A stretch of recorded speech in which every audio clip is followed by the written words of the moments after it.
سبحان اللہ الحمد للہ لا الہ الا اللہ.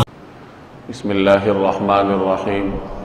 عن جابر بن عبد اللہ ان رسول اللہ صلی اللہ علیہ وسلم قال من قال حين يسمع النداء اللهم رب هذه الدعوة التامة والصلاة القائمة آت محمدا الوسيلة والفضيلة وابعثه مقاما محمودا الذي وعدته إلا حلت له شفاعتي. رواہ البخاری. حضرت جابر بن عبداللہ رضی اللہ تعالی عنہ سے روایت ہے کہ نبی کریم صلی اللہ علیہ وسلم نے ارشاد فرمایا کہ جو آدمی اذان سننے کے بعد یہ دعا پڑھے اللہم رب هذه الدعوة التامة والصلاة القائمة، کہ اے اللہ اور اس دعوت کاملہ اور اس کے نتیجے میں قائم ہونے والی نماز کے رب، آتی محمد الوسیلۃ والفضیلہ، آپ حضرت محمد صلی اللہ علیہ وسلم کو فضیلت اور مقام تقرب عطا فرمائیے. وابعثہ مقاما محمودا الذی وعدتہ، اور آپ نبی کریم صلی اللہ علیہ وسلم کو وہ مقام محمود عطا فرمائیے جس کا آپ نے وعدہ کیا تھا. تو جو آدمی اذان سننے کے بعد یہ دعا پڑھے حلت لہو شفاعتی، تو اس کے لیے میری شفاعت لازم ہو جائے گی. یہ صحیح بخاری کی روایت ہے.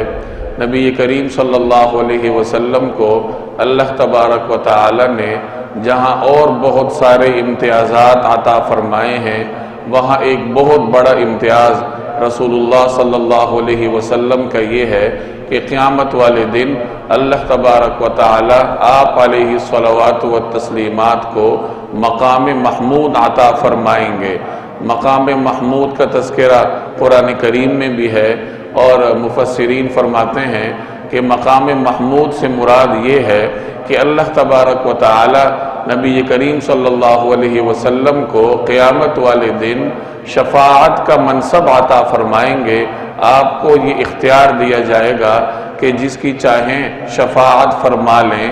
یہ جو اختیار شفاعت کا آپ کو دیا جائے گا، اس منصب کو مقام محمود کہہ دیا جاتا ہے. اب جو آدمی اذان کے بعد یہ دعا کرتا ہے رسول اللہ صلی اللہ علیہ وسلم کے حق میں، نبی کریم صلی اللہ علیہ وسلم نے اس کے لیے یہ خوشخبری سنائی ہے کہ میں قیامت والے دن اس کی شفاعت کروں گا. اذان جب ہوتی ہے تو اس میں جناب نبی کریم صلی اللہ علیہ وسلم کی رسالت کا اقرار کیا جاتا ہے، اور اذان کے فوراً بعد نبی کریم صلی اللہ علیہ وسلم کے لیے مقام محمود کے حصول کی خواہش کی جاتی ہے. اگر ایک مومن اس نقطے کو ذہن میں رکھے اور نبی کریم صلی اللہ علیہ وسلم کی محبت اور آپ علیہ الصلوات والتسلیمات کے عشق کو دل میں رکھتے ہوئے اذان کے اقرار کے کلمات بھی سنیں، اور اسی توجہ کے ساتھ اذان کے بعد نبی کریم صلی اللہ علیہ وسلم کے لیے یہ دعا بھی کرے، تو یقیناً اللہ تبارک و تعالی اس کے دل میں جناب رسول اللہ صلی اللہ علیہ وسلم کی محبت میں مزید اضافہ فرمائیں گے. اللہ تبارک و تعالی مجھے اور آپ کو عمل کرنے کی توفیق عطا فرمائے.